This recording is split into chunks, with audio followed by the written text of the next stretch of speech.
আসসালামু আলাইকুম বন্ধুরা, স্বাগতম আমাদের আজকের ভিডিওতে। এশিয়া কাপ 2025 এখন সবচেয়ে উত্তেজনাপূর্ণ পর্যায়ে সুপার ফোর, আর বাংলাদেশের ক্রিকেট প্রেমীদের জন্য এটা এক বিশেষ মুহূর্ত। আজকের ভিডিওতে আমরা জানব কিভাবে বাংলাদেশ সুপার ফোরে পৌঁছালো, সামনের ম্যাচগুলোতে আমাদের সম্ভাবনা কী, আর কোন খেলোয়াড় হতে পারেন আমাদের গেম চেঞ্জার।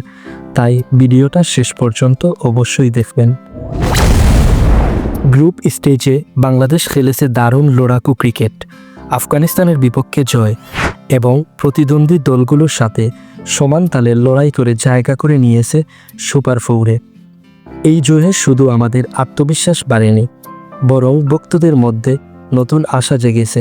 বাংলাদেশ এবার কি পারবে এশিয়া কাপের ইতিহাসের সবচেয়ে বড় অর্জন করতে? এখন আসি বাংলাদেশ দলের শক্তি আর দুর্বলতার জায়গায়। শক্তির জায়গাগুলো হলো, ব্যাট হাতে লিটন দাস, তৌহিদ হৃদয় দারুণ ফর্মে আছেন। বল হাতে তাসকিন আহমেদ আর মুস্তাফিজুর রহমান প্রতিপক্ষকে বারবার ভুগাচ্ছেন। দুর্বলতার পয়েন্টগুলো: টপ অর্ডার মাঝে মাঝে দ্রুত ভেঙে পড়ছে, ফিল্ডিংয়ে ক্যাচ মিস এখনও সমস্যা, ডেড ওভারে বোলিংয়ে একটু অস্থির।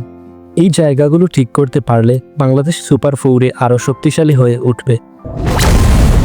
সুপার ফোরে বাংলাদেশের সামনে অপেক্ষা করছে এক কঠিন লড়াই। প্রতিদ্বন্দ্বী হবে ভারত, পাকিস্তান আর শ্রীলঙ্কার মতো শক্তিশালী দল। বাংলাদেশকে জিততে হলে যে বিষয়গুলো চাই: টপ অর্ডারের দায়িত্বশীল ইনিংস, বোলারদের ধারাবাহিক পারফরমেন্স আর সঠিক সময়ের সঠিক সিদ্ধান্ত।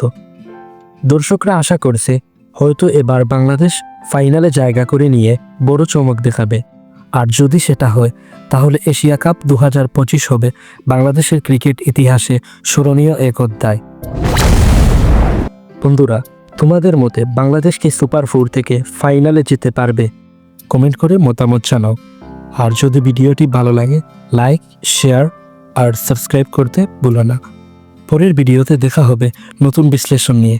ততক্ষণ পর্যন্ত সাথেই থেকো আর বাংলাদেশকে পাশে রেখো। শুভকামনা।